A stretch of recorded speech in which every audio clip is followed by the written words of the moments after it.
Again, we'll start with the motivations by starting quieting the mind for a few moments.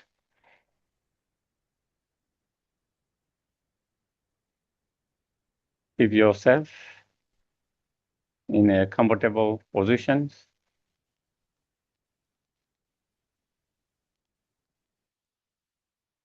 Bring your mind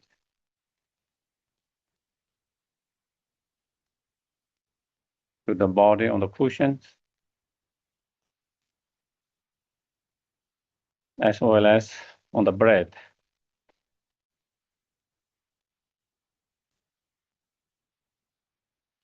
And keep your mind with the breath for a few moments.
Once your mind has settled down, then we can reflect and feel how fortunate and lucky to have this precious human life.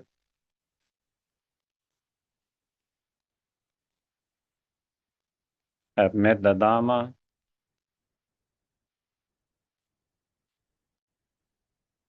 and to be in a time such as incredible great masters, teachers like His Holiness Dalai Lama, and our teachers, gurus, and to have met them.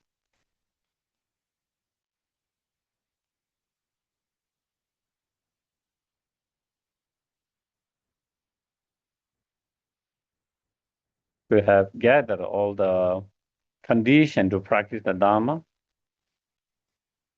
and free from the major obstacle to practice the Dharma, which is very rare.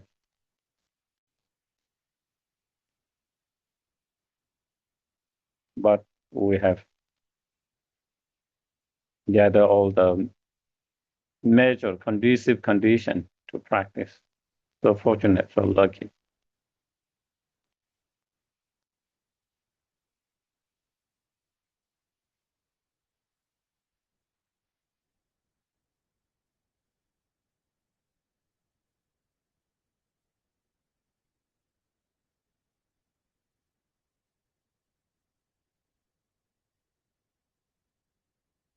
And even though we have obtained this precious human life,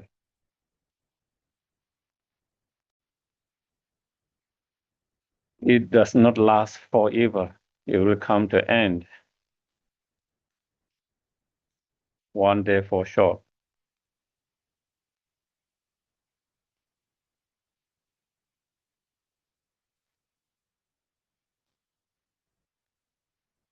In next 50 to 80 years, none of us will be here.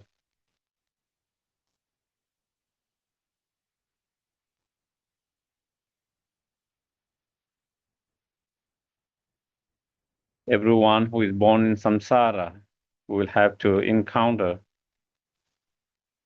the death, the end of the life.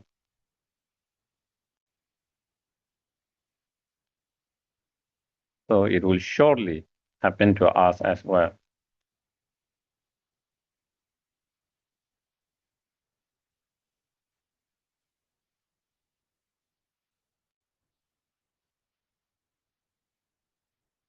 What is so unsure is that we do not know when it's going to happen, when it's going to come.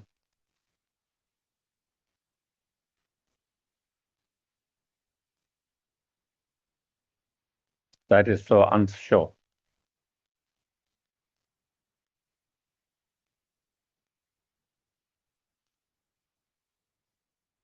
It could come in next 60 years, 40 years, 20 years, 10 years, next 5 years.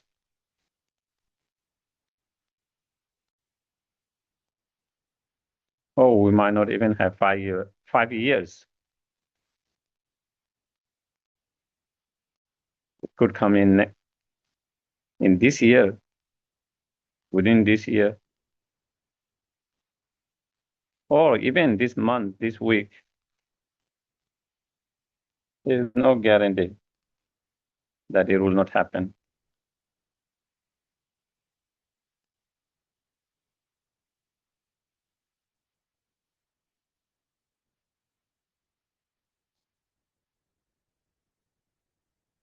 And since we do not know when the death could come, we should try to utilize it now before the death take away this life, and make this life as meaningful as possible.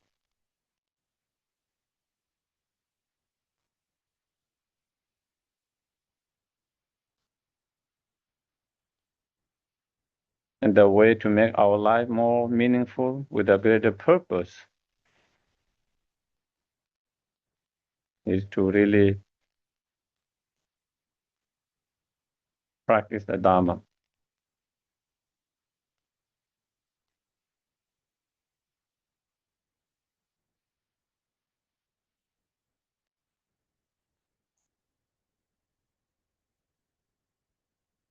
Therefore, I should not only practice the Dharma, I should try to practice now without postponing, because I never know how much time is with me.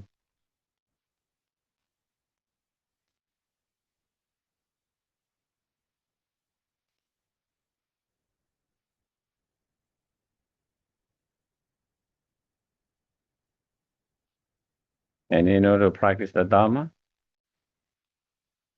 we need to be reminded, encouraged, and inspired to practice the Dharma.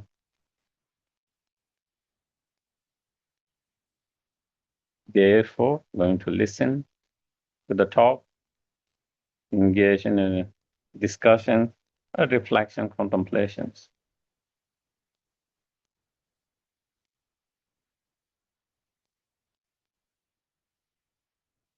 May all of these become cause and conditions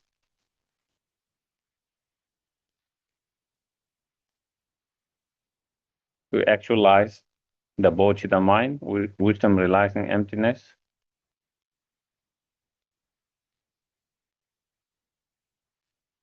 and to achieve fully awakened state, so we can be greatest help and benefit to all sentient beings.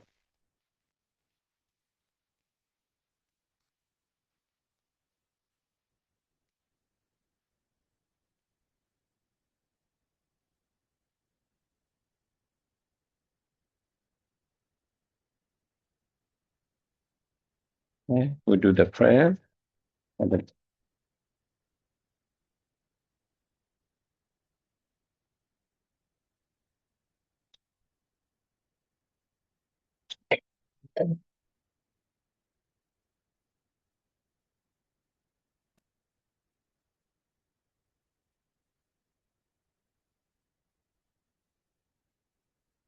I go for refuge until I'm enlightened to the Buddha, the Dharma, and the Supreme Assembly by my practice of giving and other perfections. May I become a Buddha to benefit all sentient beings. Sangye chodang soge chonam la changchu patu dane kyabso che dage jinso gibe chonam ge dola penche sangye drupa sho Sangye chodang soge chonam la changchu patu dane kyabso che dage jinso gibe chonam ge dola penche sangye drupa sho. For immeasurables, may all sentient beings have happiness and causes of happiness. May all sentient beings be free from suffering and causes of suffering. May all sentient beings be inseparable from the happiness that is free from suffering. May all sentient beings abide in equanimity, free from attachment for friends and hatred for enemies.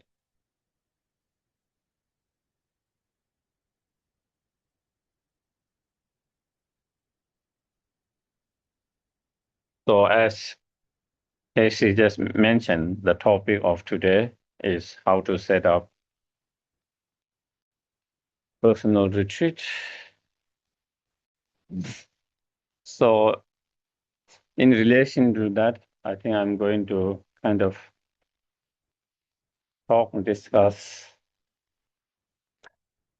first preparations, then secondly, the actual sessions, um, thirdly, about post sessions,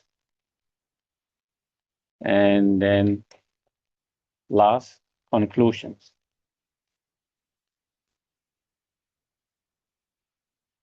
And of course,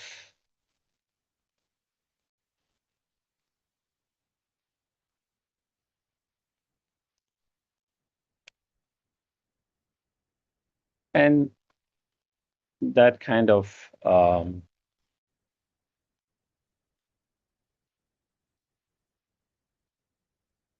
manual or can be applied whether you are doing a long retreat for years, months, weeks, or days. More or less is more or less same. Whether you are doing a Vajrayana retreat related with deity, or whether you are doing, Lamrim Sutra Lamrim retreat, and with the Lamrim, whether you want to do specific topic from the Lamrim, Shamatha, special insight, Bodhicitta, or the whole Lamrim. Again, the structures is more or less similar. In preparations,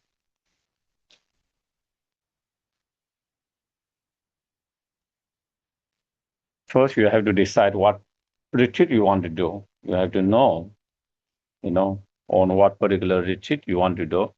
You have to decide. Of course, in some cases, maybe your teacher might advise you, or sometimes you have certain commitment to do, which, and so there is, or from your side, you want to focus on one particular topic that you want to, spend more time and to contemplate, meditate more so that you can have more, little bit deeper, to be able to go more deep. So first you need to have ideas in your mind what you want to do. You just don't go there and then what should I do there?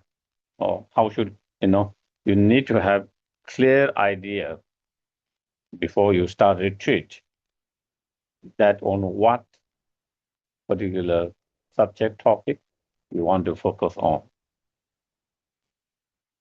And once you have that, then also you need to, if it is related with deity, then you need to receive all the required empowerments oral transmissions, teachings, instructions, advices related to that particular subject topic that you want to do. Of course, when you are trying to focus on Lamrim or others Lamrim topics, more sutra, then of course you might not require the empowerment, but still it would be best if you have the transmission, oral transmission. It's not just kind of reading the book, watching the YouTube and reading the books. You need the transmissions in order to have real kind of, transformations and better result. So that those transmission that has been passed unbroken from all the great masters continuously, unbroken from your masters. And so that is one of the, and in that way we get the blessings. And through the blessings, there is less obstacles, and it make more, easy, and to be able to actualize the realizations more quickly, more easy with all these blessings. So a lot of time that is one of the preparation you try. Once you decide this is what I want to do, then try to see if you can get the transmissions from your teachers or someone qualified, teachers that you can take. And so collecting, gathering all those are important, and also getting some instruction advice, because especially when you are trying to long retreat, a lot of obstacle could manifest. You never know. Not only external, but internal obstacles. Doubt. Sometimes doubt can arise in your mind, about the whole practice itself, the path itself. Sometimes people have this, what we call lung, wind energy disorders, because maybe stress out and due to different things, So then, to encounter all the different possibility kind of obstacles that could manifest. So if those manifest, how to kind of deal with them, so that you have some kind of, you already get those instruction advice beforehand, so that there is no disruptions in your meditation. Otherwise, you will have disruption. Then you have to go to see someone, a doctor or someone or teachers, and to get that. So in order not to have disruption, if you get all that, then you apply those different advice, instruction you have received, and see you can kind of, manage that without having to disrupt your retreat.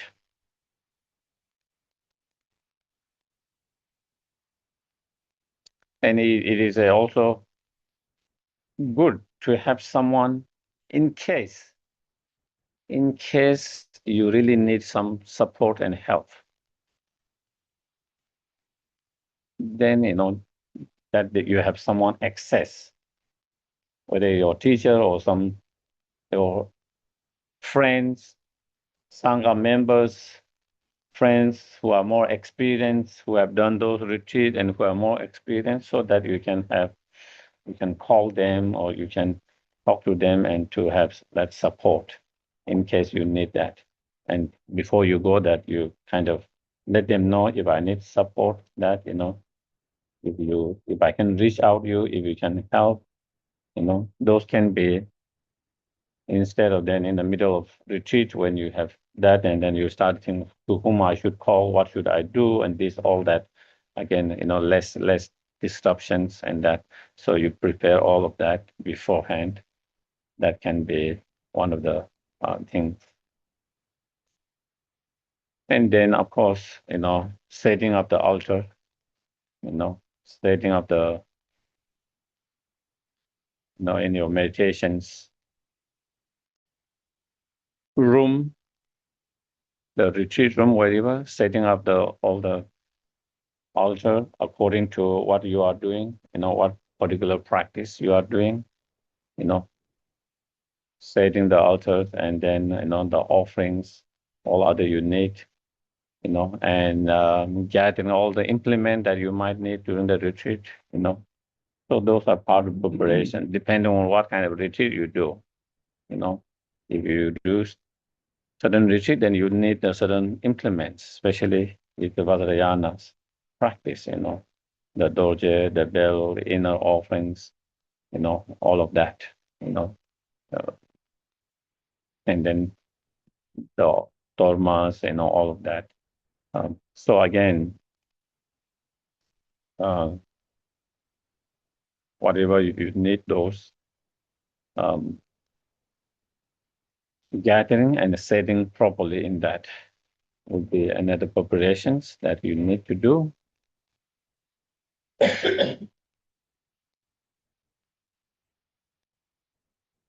Mm. And, if you, of course, if you have to manage someone to do kind of grocery or shopping for you so that you don't have to go in the middle of retreat to the town, city, you can manage someone who can support you, on monthly basis or maybe weekly basis for 2 weeks, So someone who can again help you, support you, uh, in helping with those things, Um, so again, preparing all of that,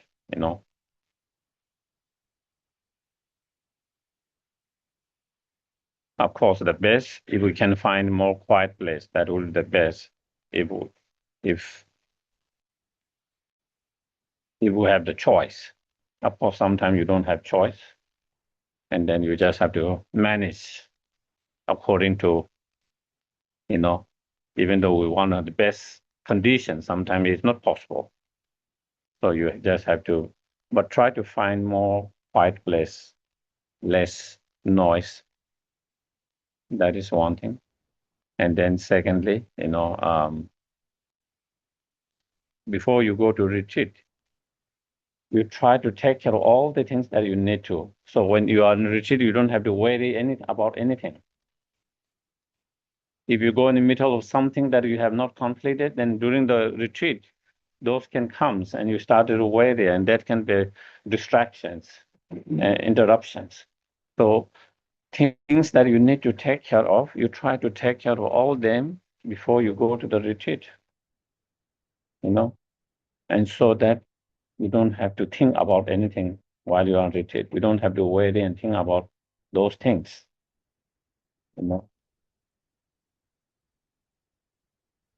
So those are the things that some of the preparation that you need, Um,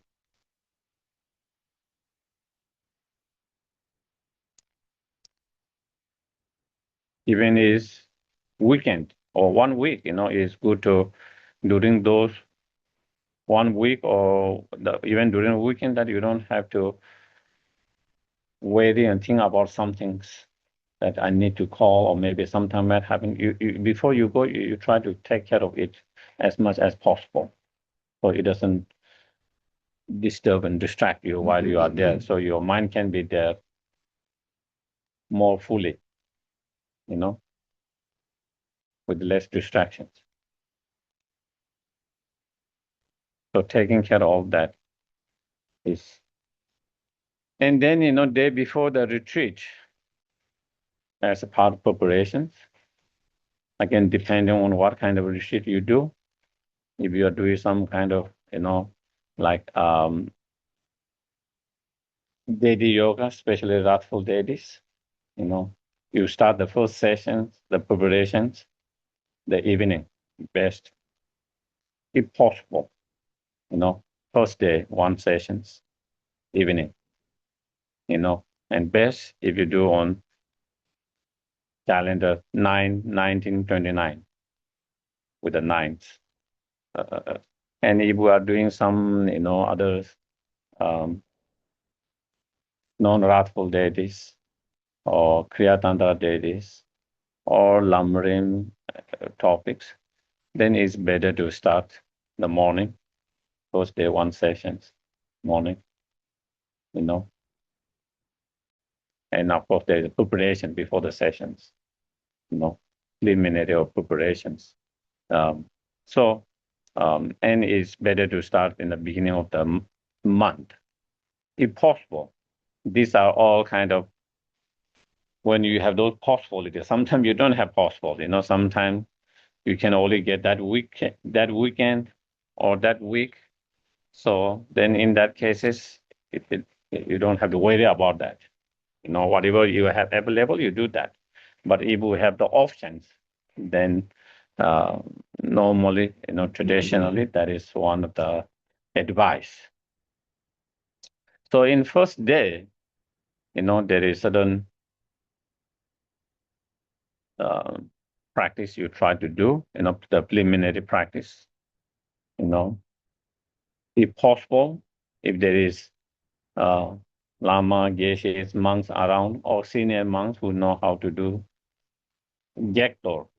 Gektor is kind of, a ritual to clear any possible obstacles,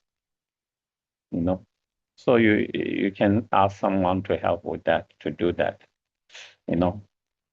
But if you cannot find anyone, then you do yourself, But again, it's better to learn from someone who knows instead of nowadays. Of course, they are all texts, books. You can read it, explain how to do all, but you need something coming from someone who really know advanced directly. There's a transmission instead of just kind of following the books, which a lot of time we do that, and so that is important. So there is this Gektor practice, and then also there's the blessings of the body, speech, and mind. If you have the implements like Doje Bell and inner offerings, blessing of all of them, blessing the cushions, So those are part of the kind of preparatory or preliminary before the actual sessions, Once you have finished that, then that day you try to do one short sessions. It doesn't have to be long session, but 1 sessions, short sessions. The first day after all these preliminaries, preparatories. So that is one thing. Especially if you are doing, for example, if you are doing a daily retreat, especially if you have commitments, such as, if you are doing some kind of, let's say, what you call lerung or nyamba, which means proprietary proportion, what you call near lerung, I say that. Approximation retreat or near, what you call? Nearing. If you do that, then of course at the end, you have to do the fire puja. So also part of preparation, you have to prepare that, you need someone to talk with before who can help to organize all of that, for you. So after the retreat, when you need to do the fire pujas. So then you don't, while you are in a retreat, you don't have to think and do that. Before that, you actually prepare yourself, arrange yourself, or you ask someone help so they can arrange all of that. So when you finish, you do that, so, but in others, that fire puja is not necessarily required. So that will be arranging all of that. Whether you arrange already yourself or you ask someone to help you to arrange that. And so those are part of the preparation. So that then you first day, after the jackdaw and blessing of the body, speech, mind, and cushions and all the implements, everything, then you do one sessions. You know, if we are doing lumbering, of course, we don't have all these implements, but still, it would be good to do the blessing of body, speech, mind, cushions, and the jackdaw. You know, um, if possible, that would be good. You know, so that is, I think, a little bit of the preparations. Okay. Then the actual session itself.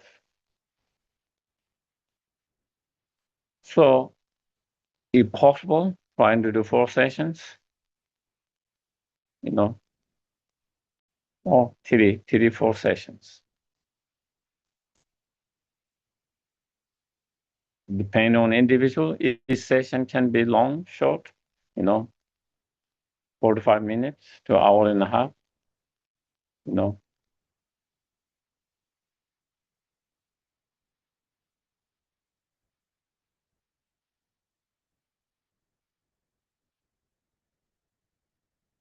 Especially, sometimes when you do the daily yoga practice, sometimes depending on your timing, there's sometimes depending on how much time you have, then sometimes the session might need to be longer. Otherwise, you wouldn't be able to complete the required recitation of the mantras. So sometimes that could be. But the important thing is not to have too long so that it becomes too tiring. If it's too long and it becomes too tiring, then that can create exhaustion, tirings, and then also, stress, lung, all of that.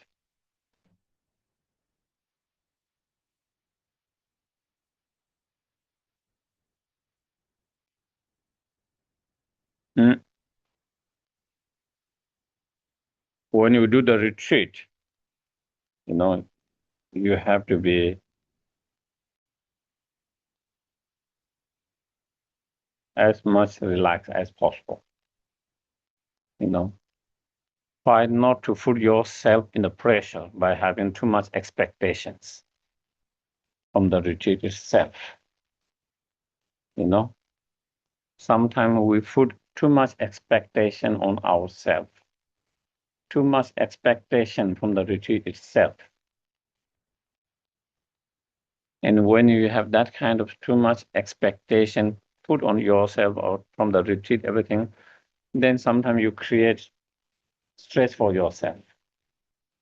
Instead, we just try to enjoy the practice, try to do the practice without any expectations, that just trying to do the practice itself and trying to enjoy the practice as much as possible,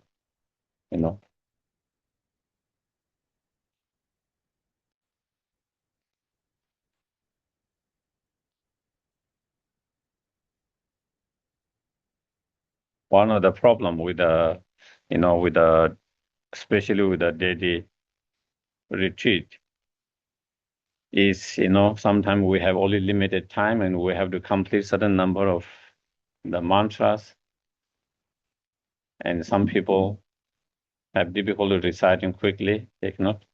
And sometimes that can be very stressful because you need to finish within that period. It's like a deadline in your job, you know.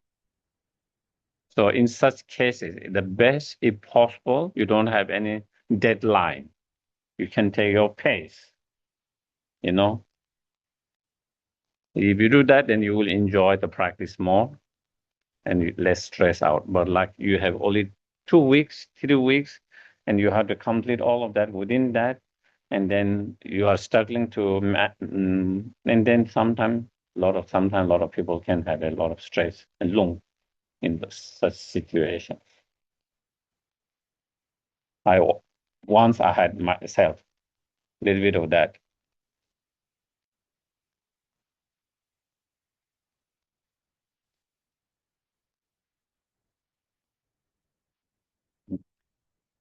First, I was doing the Vajrasattva. First 15 days, I take it easy, you know, hour and a half each sessions, plenty of times, plenty to relax, rest, you know.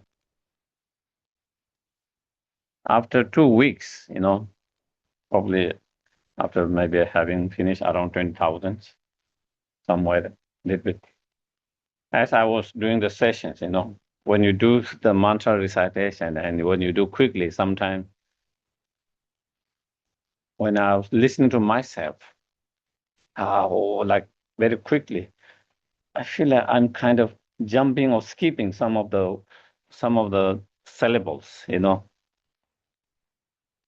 then I started to kind of feel uncomfortable and started to, am I really jumping?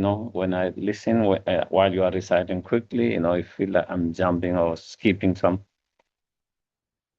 So then I restarted, from the very beginning.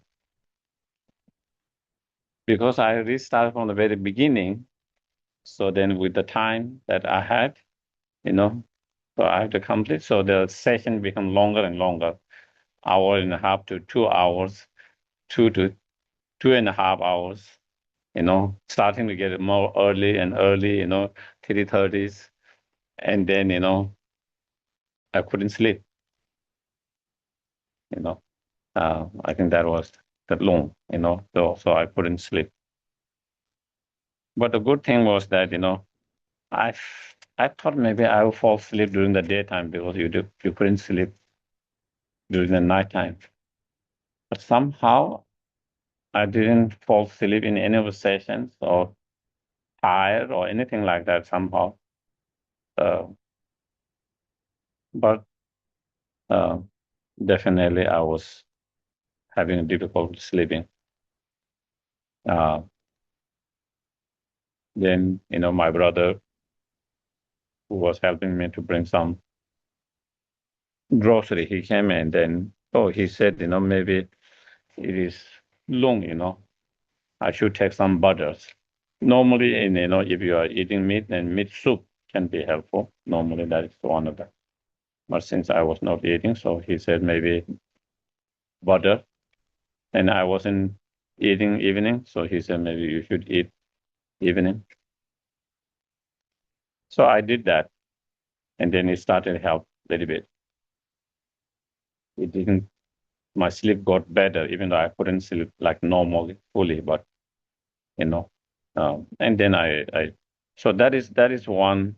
Even with my own experience, that is what I see when session become too long and when you have this kind of deadline and like that, then how it can create kind of stress and then that kind of long and then having a difficulty with that. So that is where I say, you try to keep short sessions if possible and not have that kind of deadline. If it if you finish in 2 months, it's great. If not, you have more time taking your own pace. And that can be helpful not to stress out ourselves and not to kind of put ourselves um, in that way. But of course, like when you are doing lumbering like that, then you don't have any kind of deadline like that, because you are not trying to finish certain numbers, you just do the practice. So then that will be more, I think more less in that. Uh, so that is in terms of the sessions. Okay, that is sessions. Of course, if someone doing shamatha, then you can read about Lamantong Khavas in Lamrim, talk about many sessions, even like 18 sessions. Sometimes there's a very short session, but many sessions at the very beginning.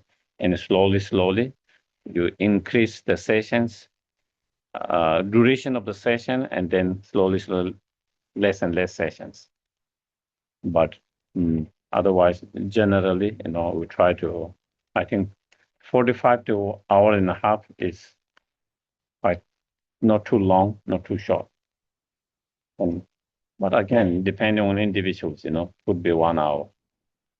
Between the 45 and that can be. So again, either say, 3 sessions, 4 sessions.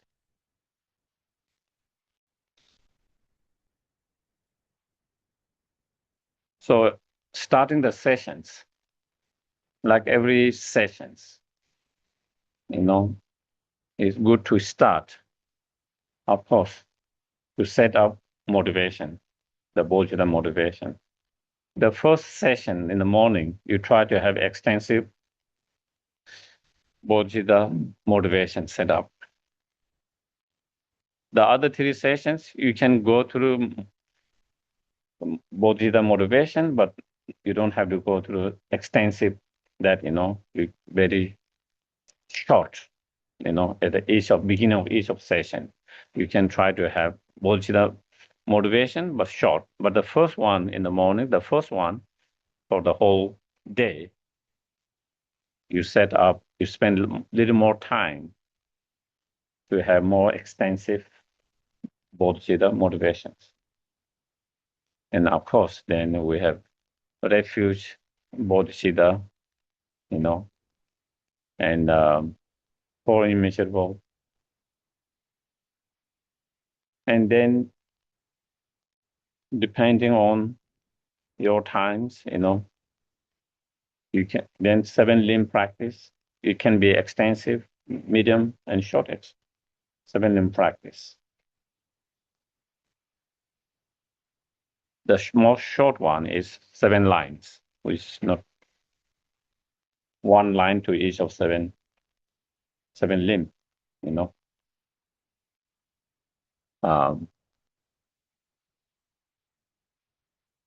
then after 7 limb, you can do, long or short mandala,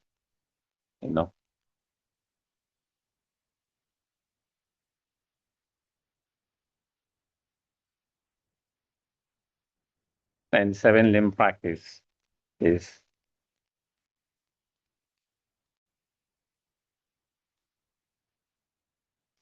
of course, if we have time, the advice Lama Sopa Rinpoche gives is to do in the morning, the first session in the morning, to do Lama Chopa. And in Lama Chopa, all the 7 limb are included there. The Guru Yoga, the whole 7 limb, quite extensive, and then the lumbering, lumbering meditation. So everything is kind of included in that, if one can do that. But of course, if you don't have the time, if you don't, on that, then at least you do the, more. And then to do Guru Yoga. Again, Guru Yoga, the extensive Lama Chopa, more medium Guru Yoga in our traditions is Gandalhagema, the 100 deity from the Tushita. And in that, there is the 7 limb. So if you do that, then you don't have to do 7 limbs separately. You do that Guru Yoga, Lamsongkhapa Guru Yoga, and that 7 limb is included that. If you don't have time to do even that Gandalhagema Guru Yoga, and at least you do Mixema. Mixema is Lama Tsongkhapa's phrase. There's 9 line, 6 line, 5 line, 4 line, any of those. And that is one of my teachers, the previous former, Ganden Tiba, Lobsang Tenzin. That is one of the advice instruction he gave me when I was doing retreat there, start every session with Guru Yoga. And because, first session, you start with more extensive Guru Yoga, whether it's a Laman Chopa or Ganel Hagyama, if not the minimum. But other sessions, you do the Mixema. So just Mixema, if you do the Mixema, then it's the most kind of shortest Guru Yoga, So anyway, so combining in morning in the practice with 7 limb and Guru Yoga, important.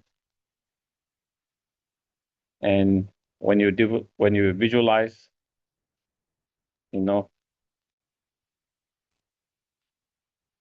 sometimes in most sadhanas or most practice, even in Lamrim practice, there's a refuge, extensive refuge, and then you dissolve, and then again you generate meditative field. That's one way of doing.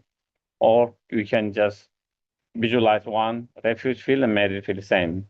You visualize the refuge field at the very beginning, which is, if you are visualizing Buddha Shakyamuni, then you like all the practice, you try to see in essence is your root guru, but in the form of Buddha Shakyamuni, that they are inseparable one, is your guru, but in terms of the form or aspect is the Buddha Shakyamuni. And also that Guru Buddha Shakyamuni is also no different, separate from all the Buddhas. They embody all the Buddhas, all in one. There are 3 different ways of visualizing the refuge field, but this is the most easy one. So we don't need to go in the other 2 extensive ones. If you want, then you can read, George,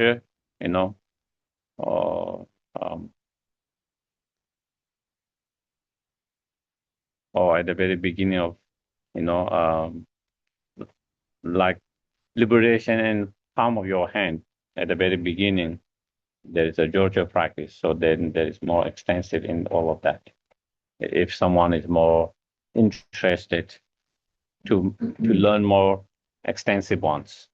But at the moment here, I just try to, and so for some, if you don't have so much time, so then you can use, instead of dissolving so after that, then you do the refuge and of that, what you call, 4 immeasurable and 7 limb and mandala, all offerings, so that, and then,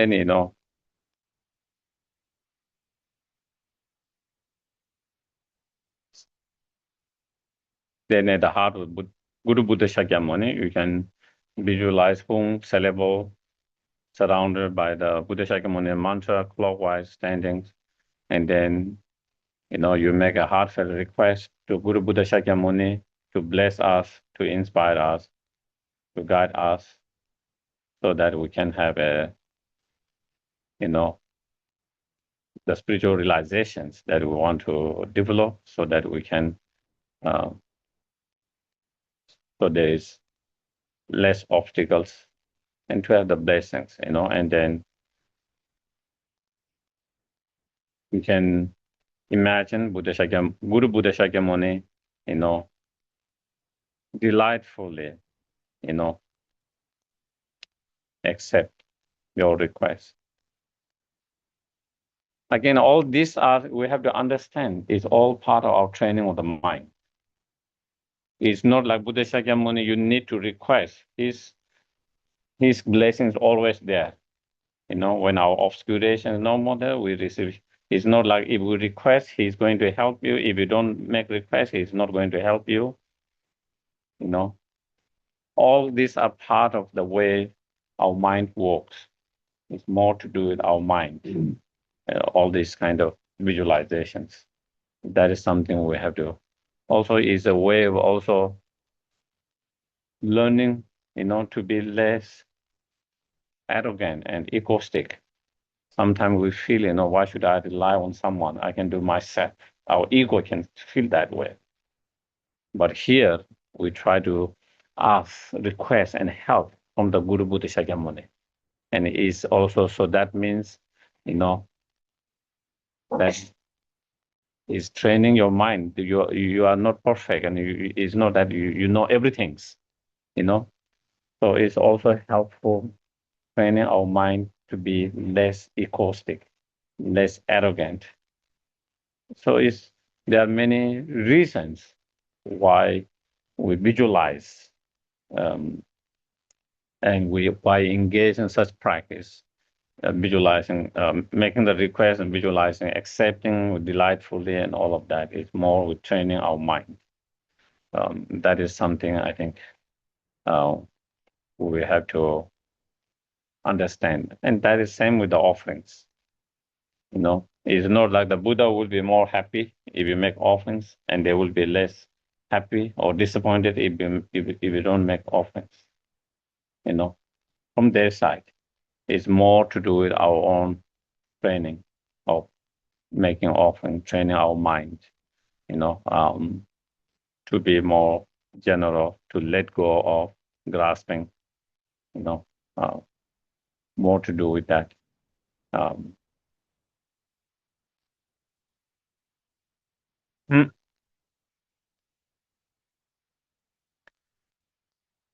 And so then as you recite the mantra, 3 times, 7 times, 21 times, one time, how many ever you know, um, while you recite the mantra, from uh, the heart of the Buddha Shakyamuni, Guru Buddha Shakyamuni, the hung syllable and garlands of mantras and the white light nectar flow.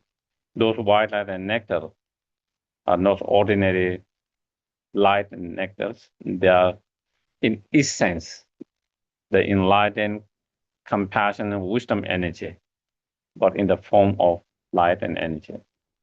And then, cleansing and purifying all your negative karma, all the delusion, all the obscurations, and especially whatever you are trying to meditate on, cleansing and purifying that particular obscuration, internal obscuration.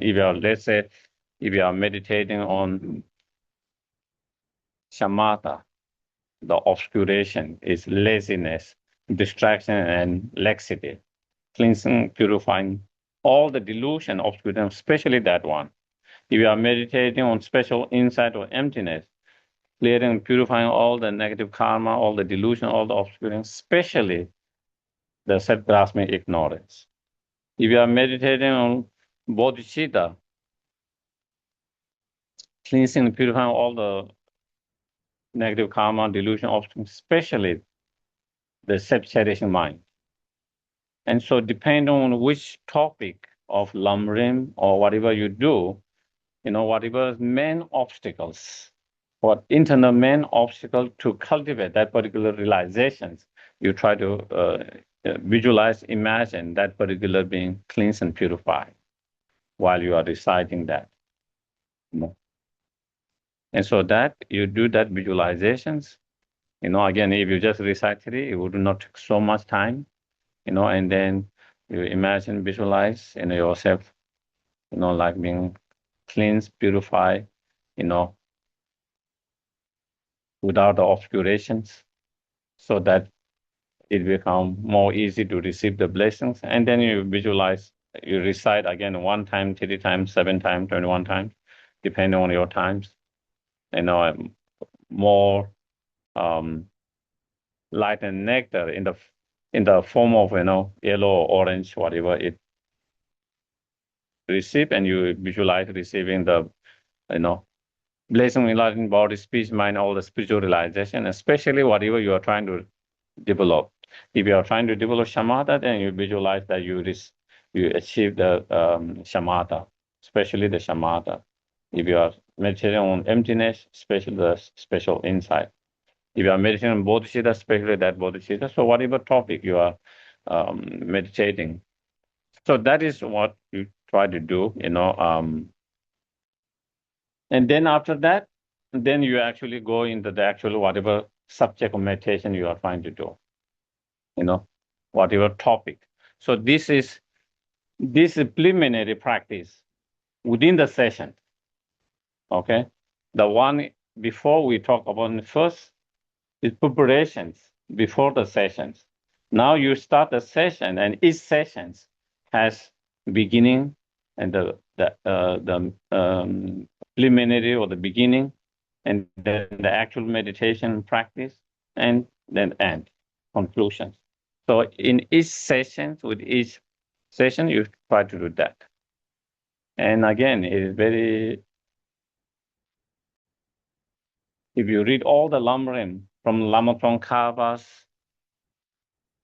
Lamrim, three Lamrims, the great Lamrim, medium, short, and all other Lamrim that have written later by different masters, all of them advise, not only in our tradition, in all Tibetan traditions, in order to have a realizations through meditations, we need the support of purifications, accumulation of merit, and the blessing of the Guru. So the Guru Yoga and seven limb practice is that to support that. Seven limb practice, some of those practices are part of purification, some of them are accumulation of merit. So that is in that way, we are combining all the elements, the main meditations, main topic of meditation, whatever you are meditating on. And to support that meditations, then you integrate the purification and accumulation of merit practice through such seven limb practice. And then the Guru Yoga. So then it becomes complete practice, holistic, more complete practice. And that is important, as even in Lama Tsongkhapa, Lama Tsongkhapa own experience, at the very beginning, even he has been meditating, contemplating, meditating on emptiness for a long time. Still, he struggled to have the actual realization of emptiness. And then he was advised by Manjushri, to integrate, the Guru Yoga by seeing the Guru and Yidam or the deity of the Buddha inseparable. So that kind of Guru Yoga, and then purification, accumulation of merit, and then continue to meditate on emptiness. And when he combined all these practice together, then finally he have that realizations. So that is why in every sadhana, if you see every sadhana of any deity, it starts with seven limbs. Might be slightly different, extensive, medium, short, but there is always start with seven limbs. And if you see the Lamrim, in all Lamrim, in the Georgia preliminary, also the seven limb practice come there before the actual meditation on the main subjects. Why is that? Because of that. The importance of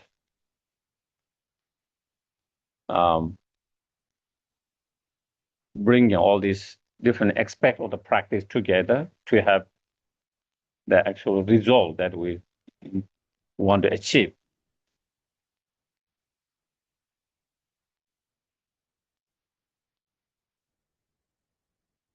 And then, you do the meditation, whatever meditation. If you do sadhana, then of course there is sadhana, whether you are doing, and then if you are Lamrim, then you do Lamrim, whatever subjects, the analytical meditation, unless you do Shamatha, which is non-analytical meditations, but others are more contemplative, analytical meditations, and you try to do the analysis,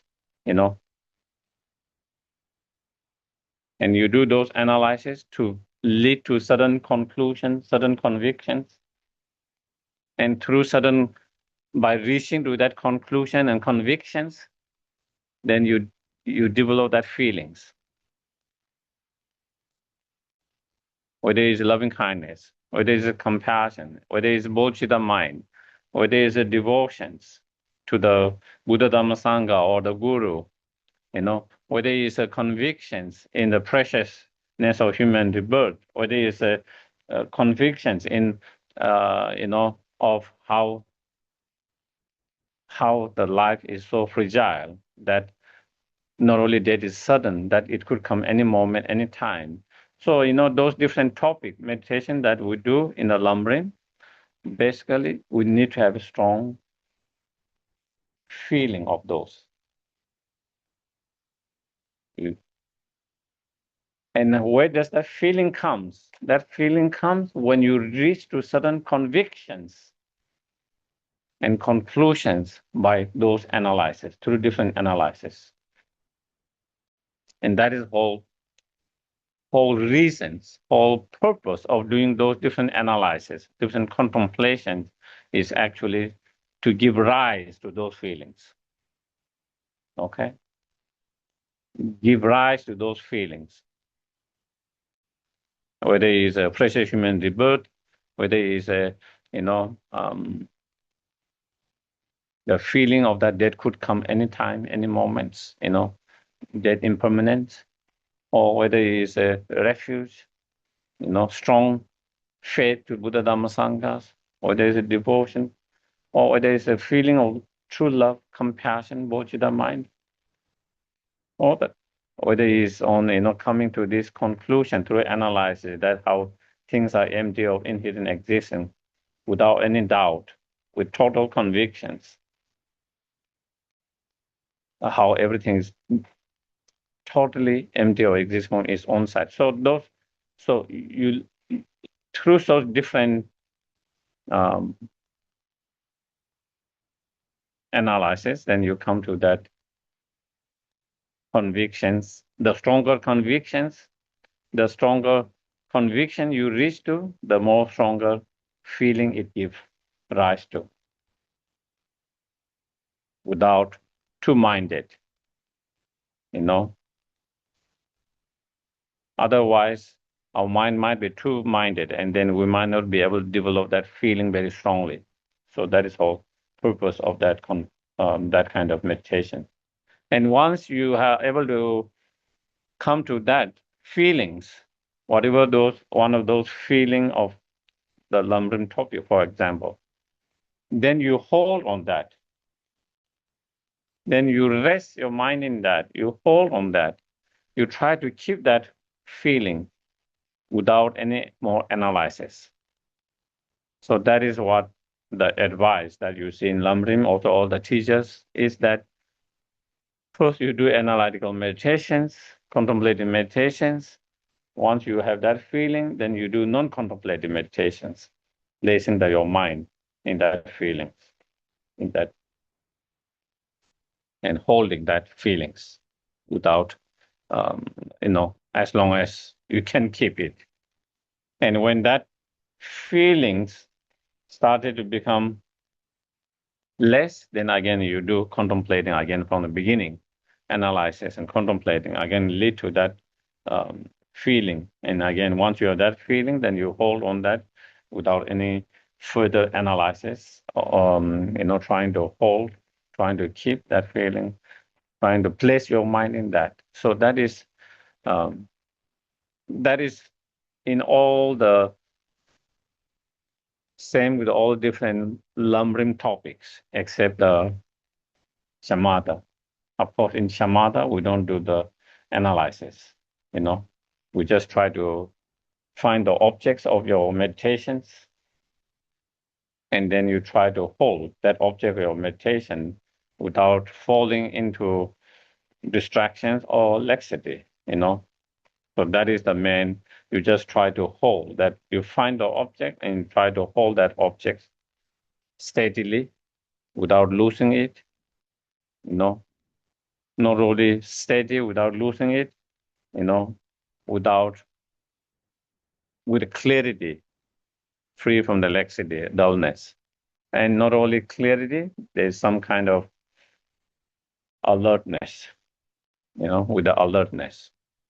So that is what we try to in samatha. That is most others it is more contemplative, analytical meditation. And when that is kind of analytical, contemplative, then the all of them more or less same. The whole what the way how it's done is same. Of course, different analysis with different subjects. Again,